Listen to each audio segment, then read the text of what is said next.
Meghan Markle sold the world the ultimate romantic fairy tale. We all remember the story: a blind date orchestrated by a mutual friend, a serendipitous meeting where she supposedly didn't even know who Prince Harry was.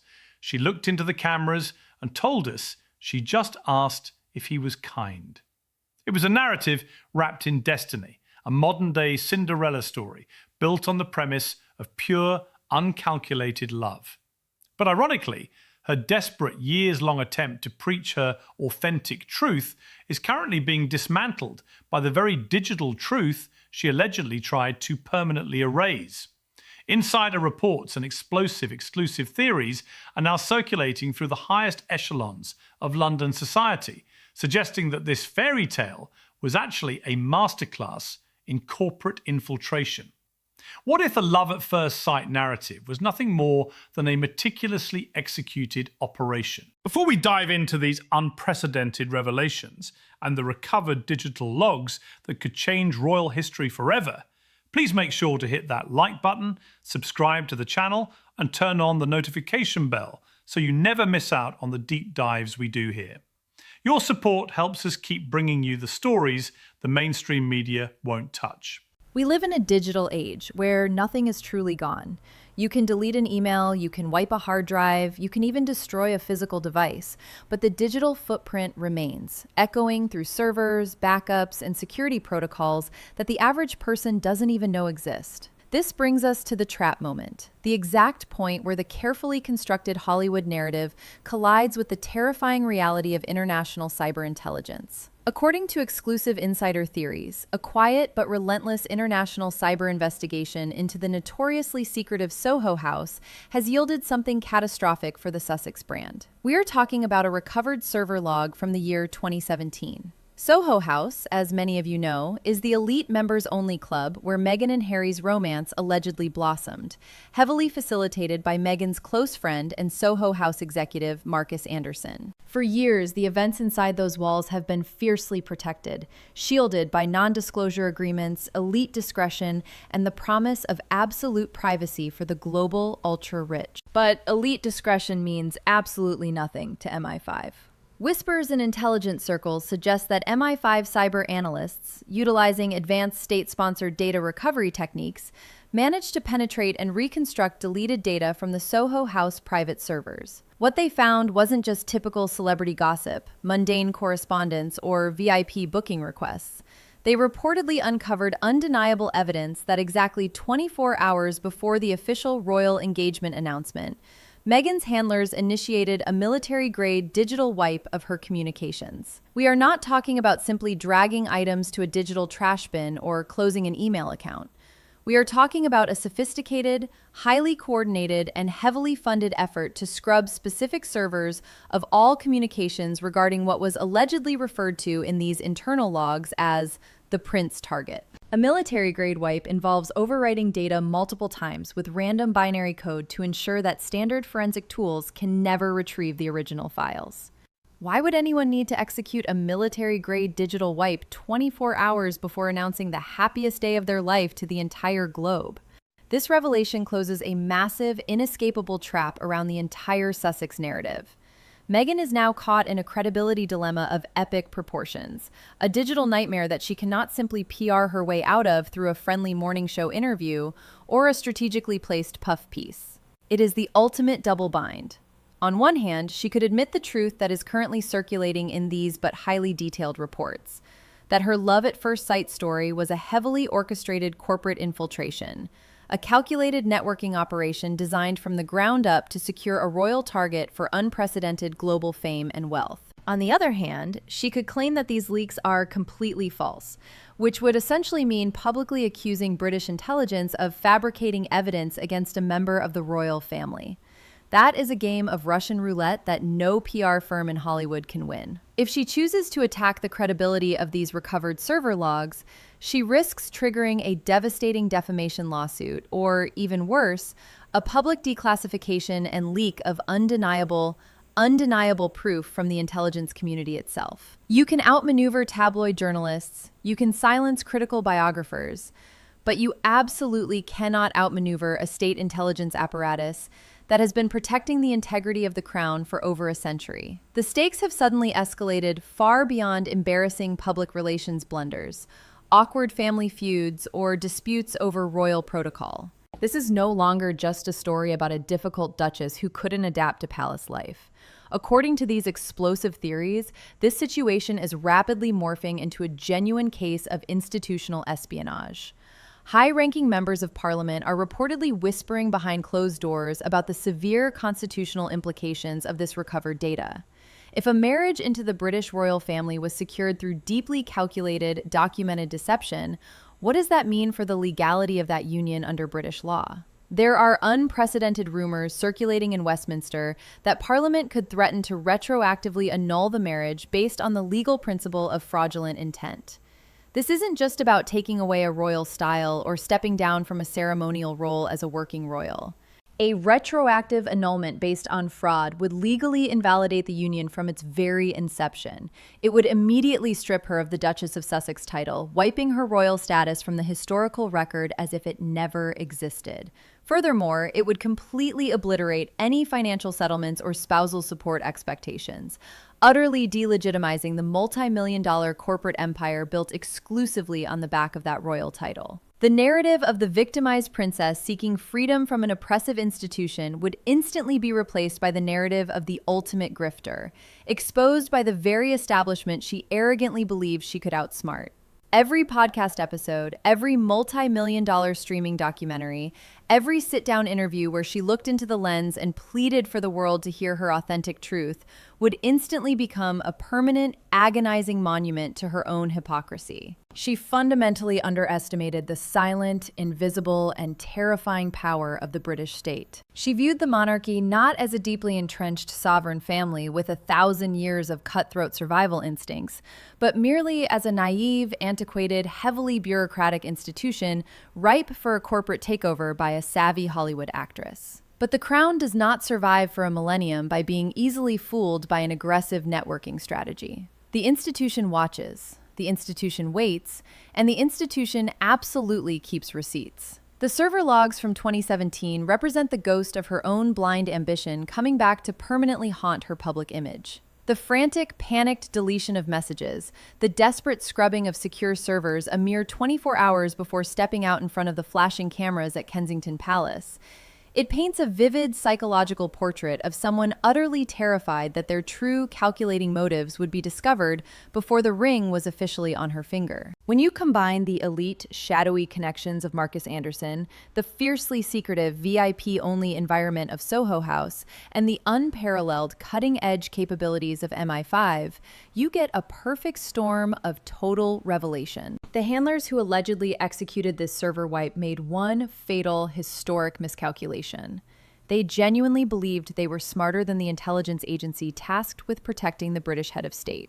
They believed that digital sanitization protocols could successfully erase the trail of breadcrumbs leading back to their ultimate staggering goal. But in the ruthless world of espionage and national security, a cover-up is often a blazing beacon, highlighting exactly where the most damaging, explosive secrets are buried. By attempting to completely obliterate all electronic communications regarding the Prince target, they inadvertently confirmed the immense importance and damning nature of those very communications. The silence they desperately tried to create is now completely deafening, echoing through the halls of Westminster and the intelligence community. As these exclusive theories continue to gain intense global traction, the walls are rapidly closing in on the Montecito mansion. The carefully curated strategy of weaponizing victimhood and leveraging public sympathy is entirely useless against cold, hard, recovered server data. You cannot cry on national television about a server log. You cannot claim unconscious bias or systemic prejudice against a string of raw binary code successfully reconstructed by a state-level forensic analyst. The digital truth is entirely objective, entirely ruthless, and completely immune to any Hollywood spin or high-priced public relations maneuvering. As we look deeper into the terrifying implications of this cyber investigation, we are forced to ask ourselves just how long this explosive information has been held by the intelligence community, and exactly why it might be strategically surfacing right now. Was the Crown patiently waiting for the perfect moment to deploy this devastating intelligence? Was this the ultimate, unspoken insurance policy, quietly gathered years ago and locked away in a highly secure vault, only to be leaked through strategic channels when the Sussex brand became too disruptive and dangerous to the monarchy's stability? The royal family's ancient motto, "Never complain, never explain," is so often misinterpreted by the modern media as a sign of weakness or outdated passivity. But in stark reality, it is a strategic posture of immense, undeniable power. They simply do not need to complain when they possess the ultimate leverage over their detractors. They do not need to explain anything to the press when the raw, irrefutable data speaks entirely for itself. The grand tragedy of Meghan's current situation, according to these explosive insider reports, is entirely self-inflicted by her own relentless ambition. She engineered a reality so heavily manipulated, so deeply contrived, that the structural integrity of her entire public life is completely dependent on a massive foundational lie. And now, that very foundation is visibly cracking and crumbling under the immense weight of an international intelligence review. The fairy tale is disintegrating right before our eyes, revealing the cold, mechanical gears of a relentless, calculated social climb that treated a prince of the realm not as a romantic partner, but as the ultimate corporate acquisition. And the most beautifully ironic part of this entire unfolding saga? The mechanism of her inevitable downfall isn't a relentless paparazzi camera, a critical royal biographer, or a bitter former friend. It is the very technology she used to orchestrate the climb in the first place. The emails, the text messages, the encrypted server pings, the absolute digital lifeblood of her operation has been forcefully resurrected from the digital grave to testify against her. This is just the very beginning of the great unraveling. The trap has been sprung, the credibility dilemma has been firmly presented, and the institutional stakes are now higher than anyone in the media ever imagined. We are standing on the precipice of a scandal that threatens to rewrite everything we thought we knew about the modern royal family. We must now turn our attention to what intelligence insiders are calling the undisputed knockout blow of this entire clandestine operation, a revelation so profoundly disturbing that it elevates this scandal from a mere tabloid sensation into a matter of historical parliamentary record. According to highly placed sources within the corridors of Westminster, a secret closed-door intelligence briefing was recently convened, strictly off the books, shielded by the highest levels of the Official Secrets Act. During this highly classified briefing, a single, fully recovered email from the wiped Soho House server logs was allegedly read aloud to a stunned room of senior lawmakers. The contents of this electronic communication, painstakingly reconstructed from fragments of overwritten data by MI5's elite cyber forensics division, are nothing short of chilling. This wasn't an email about dress fittings or scheduling conflicts or harmless gossip between friends. This was a tactical directive, and the timestamp on this recovered message is the most devastating detail of all. It was sent exactly 3 months before the supposedly serendipitous blind date ever took place.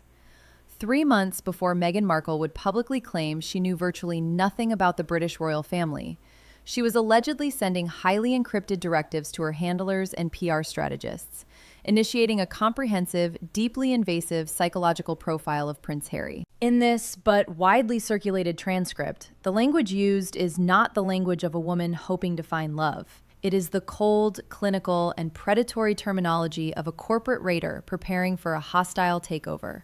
The email reportedly contains explicit instructions for her team to meticulously map out Harry's deepest psychological vulnerabilities, with a specific, highly targeted focus on the unresolved trauma surrounding the tragic death of his mother, Princess Diana. The alleged objective stated in this recovered communication is as terrifying as it is clear. They needed this psychological intelligence to ensure that the prince, referred to as the target, would, in her exact words, bite the hook. Just let that phrase echo in your mind for a moment. Bite the hook. It is a hunting metaphor, a fisherman's term for baiting an unsuspecting creature into a fatal trap. It entirely reduces a human being, a prince of the realm, to a mere trophy, a mark to be captured, reeling him in through the calculated exploitation of his most agonizing childhood grief. The sheer depravity of weaponizing a son's eternal mourning for his mother to secure a social and financial elevation is a concept so dark, so incredibly cynical,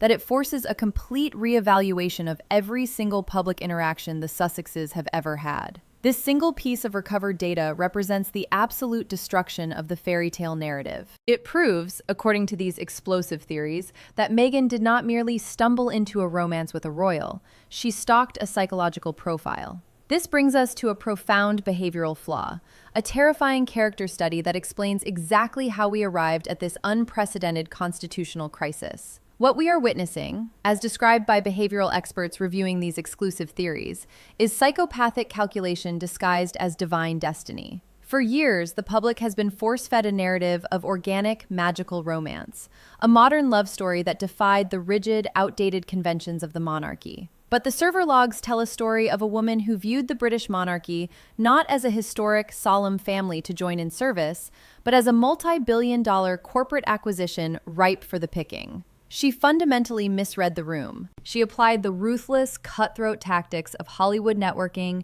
talent agency maneuvering, and aggressive brand building to a 1,000-year-old sovereign state, completely underestimating the invisible, omnipresent surveillance power of the crown. She arrogantly believed that because the royal family operated with polite smiles, velvet ropes, and ancient traditions, they were soft, antiquated, and easily manipulated. She mistook their dignified public silence for institutional ignorance. She thought she was playing an advanced game of three-dimensional chess against a family of out-of-touch aristocrats, completely failing to realize that she was actually playing against GCHQ, MI5, and the most sophisticated intelligence apparatus on the European continent. This is the fatal hubris of the narcissist, the absolute, unwavering belief that you are the smartest person in the room, even when that room is the highly secure, heavily monitored heart of the British establishment. When a corporate raider targets a company, they look for weak points in the executive board. They exploit internal divisions, and they leverage emotional attachments to force a buyout. The recovered emails allegedly show Meghan employing this exact identical strategy, but on a deeply intimate human level. She identified Harry as the weak link in the Windsor dynasty, the emotionally fragile, notoriously rebellious, deeply traumatized spare, who had spent his entire life desperately searching for the maternal validation he lost at the age of 12. The reports suggest that her team analyzed his public speeches, his body language, his past relationships, and his well-documented triggers regarding the press and his mother's legacy. They didn't just want to know what he liked, they needed to know exactly what he feared, because fear and trauma are the most powerful manipulation tools in the human psychological arsenal. By mirroring his mother's humanitarian language, by adopting her signature perfumes, her specific poses, and her highly publicized victimhood, she wasn't falling in love. She was downloading a perfectly customized personality algorithm designed to bypass his emotional defense mechanisms. But as these devastating exclusive theories inevitably begin to leak from the secure halls of Parliament into the mainstream consciousness, we are already seeing the chaotic, desperate, and ultimately failed emotional appeal from her heavily funded public relations machine. As whispers of the Soho House server wipe and the psychological profiling emails circulate in the high-end media circles of Los Angeles and London, the Sussex PR crisis team is reportedly frantically trying to construct a viable spin. Their alleged defense strategy, currently being workshopped behind closed doors, is a masterclass in gaslighting. They are preparing to leak counter-narratives claiming that these deeply invasive emails were nothing more than standard background checks for her own safety.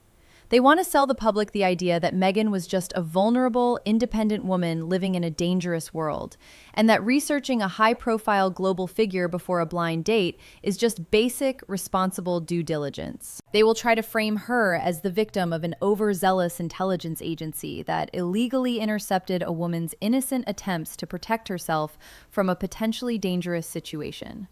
But this emotional appeal is fundamentally broken, and the public, already exhausted by years of perpetual victimhood, is completely repulsed by the sheer audacity of the excuse. You do not map out a man's childhood trauma, his complex grief over a mother's tragic death, and his psychological vulnerabilities to determine if he is physically safe to have a drink with at a private club. A safety background check looks for criminal records, financial instability, or a history of violence. It does not demand a strategic blueprint on how to ensure the target bites the hook. You only commission a psychological vulnerability assessment if your ultimate goal is absolute emotional subjugation and manipulation. The public sees right through this desperate, transparent PR spin because the difference between safety and sabotage is universally understood. Trying to rebrand emotional espionage as female empowerment is a bridge too far, even for the most dedicated, unquestioning supporters of the Sussex brand.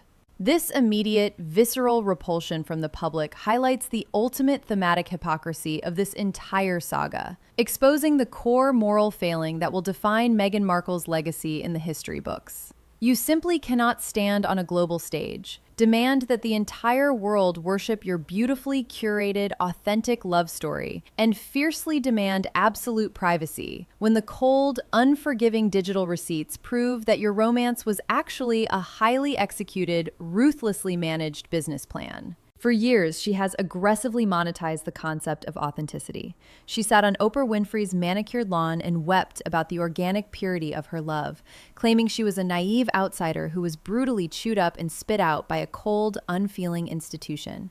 She filmed a multi-million-dollar, 6-part Netflix documentary filled with intimate, tearful, self-recorded videos, demanding that the viewer validate her lived experience as the ultimate truth. She published podcasts preaching about the harmful archetypes placed upon women, positioning herself as the ultimate moral arbiter of modern compassion and genuine human connection. But authenticity cannot exist alongside a military-grade digital wipe. Genuine human connection does not require a coordinated intelligence-gathering operation to map out a partner's psychological weak points. The server logs absolutely shatter the illusion of the victimized princess, revealing a deeply calculating architect of her own meticulously designed reality. This hypocrisy is the fatal poison pill for her entire commercial enterprise.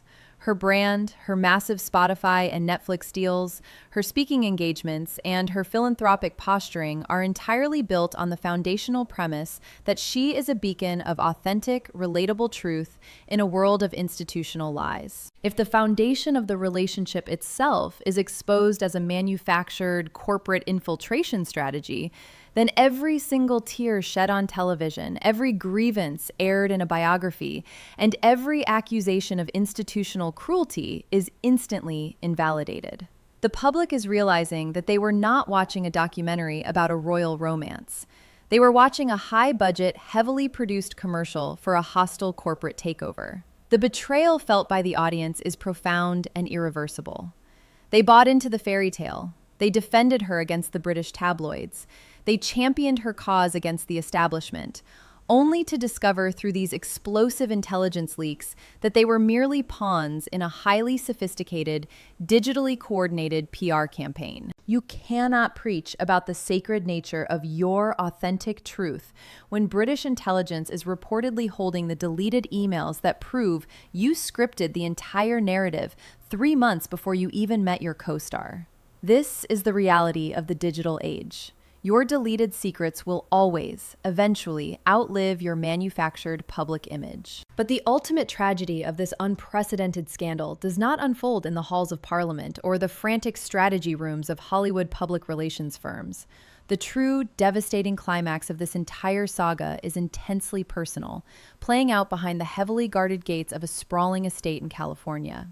We now arrive at the reality check. The agonizing moment of profound isolation, where the carefully constructed illusion finally shatters for the one person who surrendered absolutely everything for it. According to these explosive insider theories, the recovered intelligence file did not remain exclusively in the hands of faceless MI5 cyber analysts or British politicians.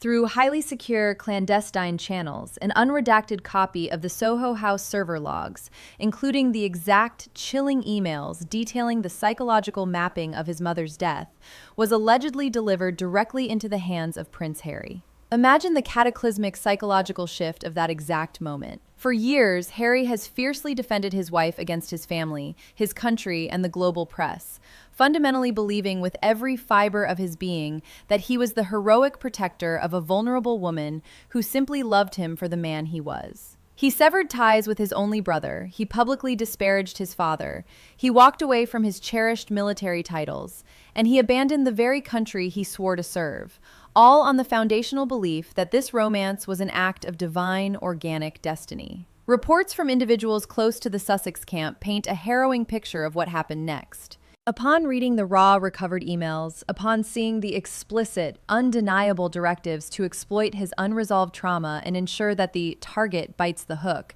Harry reportedly suffered a complete physical and emotional breakdown. The cognitive dissonance was simply too massive for the human mind to process in a single moment. He was forced to confront the horrifying, inescapable reality that the woman he married, the mother of his children, had essentially stalked his psychological profile. He realized in a single, devastating heartbeat that he was never truly a husband to her in the traditional romantic sense. He was a mark. He was the ultimate unwitting asset in a multi-billion-dollar corporate infiltration strategy. Every tender moment, every shared confidence about his agonizing grief over Princess Diana, every late-night conversation about his fears and insecurities, all of it was instantly recontextualized, not as the building blocks of a loving marriage, but as successfully deployed leverage. The profound violation of that realization is beyond human comprehension. According to these exclusive theories, the reaction was swift, silent, and absolute. There were no public screaming matches, no leaked tabloid drama, no final attempts at couples therapy. Harry reportedly packed a minimal amount of belongings and immediately moved out of the Montecito mansion in the dead of night, leaving under the cover of a private security detail separate from her own. He vanished into the California shadows, leaving Meghan entirely, suffocatingly isolated in the cavernous halls of their $14 million fortress. The silence of that empty mansion is the true sound of her ambition catching up to her. Stripped of the prince who validated her entire royal narrative, she is now left completely alone with the collapsing ruins of her brand, surrounded by public relations advisors who cannot mathematically spin a recovered intelligence file into a story of female empowerment. The Montecito estate, once heavily promoted as a sun-drenched sanctuary of peace, freedom, and authentic living, has instantly transformed into a gilded, isolated prison. But the personal destruction of the Sussex marriage is merely the preamble to the final institutional hammer blow. This brings us to the ultimate point of no return, the exact moment where a celebrity scandal is forcefully elevated to a matter of sovereign national defense. As Harry retreated into total, devastating isolation, the machinery of the British state reportedly moved with terrifying, irreversible precision. According to top-tier political leaks echoing through Westminster, the complete intelligence file regarding the Soho House server wipe and the psychological profiling operation was formally handed directly to the United Kingdom Prime Minister at 10 Downing Street. This was no longer an issue to be handled by palace courtiers or royal communication secretaries. The involvement of the Prime Minister signifies a cataclysmic shift in how the Crown is now handling the Sussex problem. In a highly classified, closed-door security briefing, the fairy tale romance of the century was allegedly, officially reclassified by the state apparatus as a hostile security breach. The implications of this reclassification are absolute and permanent. By designating her actions as a calculated, premeditated infiltration utilizing sophisticated data scrubbing to hide her tracks, the British establishment has formally closed the book on Meghan Markle. There will be no path back. There will be no future reconciliation summits at Sandringham, no carefully negotiated half-in, half-out royal roles, and absolutely no more invitations to stand on the balcony of Buckingham Palace. The steel door of a 1,000-year-old institution has slammed completely and permanently shut. She is now locked out of the royal narrative forever, entirely neutralized by the very state intelligence she so arrogantly underestimated. The grand, historical irony is entirely inescapable. In her relentless, consuming desperation to script, direct, and star in the ultimate global fairy tale, she inadvertently provided the Crown with the exact, undeniable digital evidence required to permanently erase her from their history. The Soho House server wipe was supposed to be the perfect crime, the ultimate deletion of her true motives. Instead, it became the exact blueprint of her own spectacular downfall.